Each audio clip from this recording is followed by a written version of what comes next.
ایک اور سوال دریافت فرمایا کہ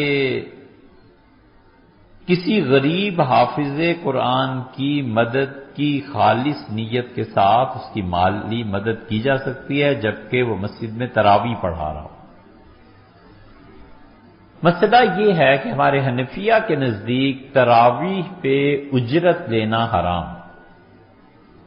وہ کہتے ہیں کہ اگر کسی حافظ نے تراویح کی میں یہ طے کیا کہ اتنے پیسے لوں گا تو نہ اس کی نماز ہوئی نہ نمازیوں کی نماز ہوئی، بس کھڑا ہی ہونا ہوا۔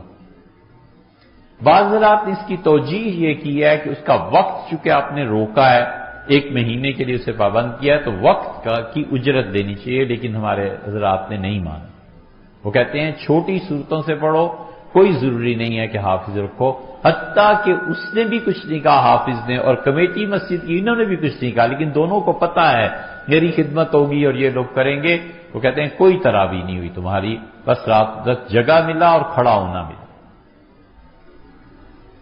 اس لیے تراویح میں ہمیشہ چھوٹی صورتوں سے پڑھ لے، پرواہ نہیں ہے، لیکن مساجد میں یہ جو کاروبار ہے نا، نمازی ثوابی نہیں اس کا۔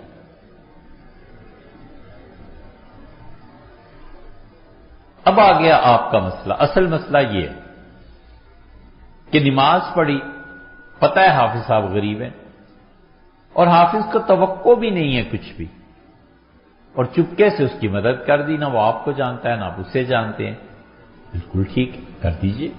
کیوں ہم کسی کو خیر سے محروم کریں؟ کیوں ہم کہیں کہ اس کو پیسے نہ دو؟ مذہبی جتنے لوگ ہیں نا، ان کے لیے یہ بہت بڑا مسئلہ ہے کہ اسباب اور وسائل میسر نہیں۔ اللہ کی یہ بات ہمیشہ یاد رکھنی چاہیے۔ اللہ نے فرمایا ہے احسروا فی سبیل اللہ، جن لوگوں نے اپنے آپ کو میری راہ میں پابند کر دیا ہے اور معاش کے کمانے کی انہیں فرصت نہیں ملتی، یحسبهم الجاہل اغنیاء من التعفف، وہ اتنے پاک لوگ ہیں کہ دستے سوال دراز نہیں کرتے، ہاتھ نہیں پھیلاتے، اور ان کے حالات سے ناواقف آدمی یہ سمجھتا ہے کہ تو بہت مالدار ہیں۔ اللہ نے فرمایا تعرفهم بسیماہم، تم ان کی زندگی کے حالات پہ غور کرو تو تمہیں پتہ چلے گا کہ یہ شخص سوال نہیں کرتا لیکن ہے مستحق۔ آگے اب کیا ہے؟ اللہ نے یہ نہیں کہا کہ ہم اسے جنت دیں گے، یہ دیں گے، یہ دیں گے، اللہ نے کہا ہے کہ اس کے ساتھ نیکی کرو اور اللہ جانتا ہے تمہیں کیا ملے گا۔ اللہ تعالیٰ کہ یہ کہہ دینا کہ ہم پہ چھوڑ دو، کمال، اس کو ہم پہ چھوڑ دو، ہم تمہیں کیا دیں گے، ہم پہ چھوڑ دو، یہ تو شہنشاہوں کی بات ہے نا کہ ہم کیا دیں۔ اس لیے یہ جتنے بھی دینی حلقے ہیں، اس سے قطع نظر کہ وہ کس مسلک سے تعلق رکھتے ہیں، ان کے احوال بتاتے ہیں کہ اس طرح قرض میں دبے ہوئے ہیں، یہ بیچارے کس طرح دین کو اگلی نسل تک منتقل کر رہے ہیں۔ ضرور مدد کرنی چاہیے، عمرے سے بہتر ہے کسی آدمی کی مدد کرے جو عمروں کا شوق ہوا ہے نا، ابھی سنت کو جسے دیکھو عمرہ، جسے دیکھو عمرے کی لت لگ گئی ہے، یہ پیسے اللہ کے کسی بندے کو دے دو یار، اس کی بچیاں ہیں گھر بیٹھی ہوئی ہیں، حافظ ہے، اس کا بیٹا ہے، نہیں پڑھ سکتے۔ اتنے ٹیلنٹڈ بچے میڈیکل کالج میں آتے ہیں، انجینئرنگ یونیورسٹی میں آتے ہیں، ٹاپ کے بچے، کون دے 10 لاکھ روپے فیس اور 8 لاکھ روپے؟ نتیجہ یہ کہ اس بچے کے دل پہ جو گزرتی ہے نا، اور باپ کے ہوئے وہی جان سکتا ہے جس نے اپنے بچے کو محنت سے پڑھایا اور آگے پیسے نہ۔ عمرے پہ جانے کی بجائے یہ 5 لاکھ اسے دے دے کہ اپنے بیٹے کو داخل کرائیں، پڑھائیں، معاشرے میں ایک اچھا فرد بنے گا، معاشرے میں ایک اچھا ایجوکیٹڈ پرسن آ جائے گا۔ جتنا ہم کر سکتے ہیں اسی کے مکلف ہیں نا۔ یہ کیا طریقے لوگوں نے اپنا رکھے؟ یہ دین کی جو حقیقی روح ہے اس کے برعکس۔ وہ جو تیسرا طبقہ ہے نا، دیوبند اور بریلی کے علاوہ، ان کا حال یہ تھا کہ شاہ فخر الدین دہلوی رحمۃ اللہ علیہ یہ آخری بڑے لوگوں میں سے ہیں ہندوستان کے، سلسلہ چشتیہ نظامیہ کے۔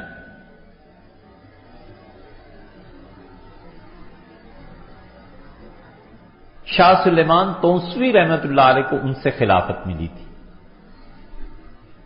اور اسی طرح سیال شریف والوں کی خلافت بھی حضرت سے ہی تھی، پھر سیال سے گولڑا کی گدی، انہیں خلافت ملی تھی۔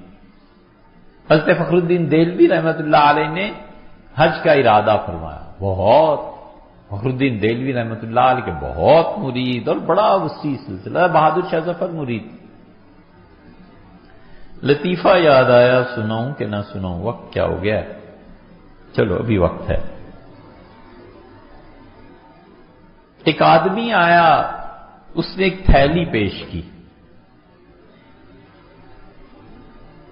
تو حضرت نے رکھ لی، کمرے میں گئے تو ایک کونے میں ڈال دی، پوٹلی پڑی ہوئی تھی۔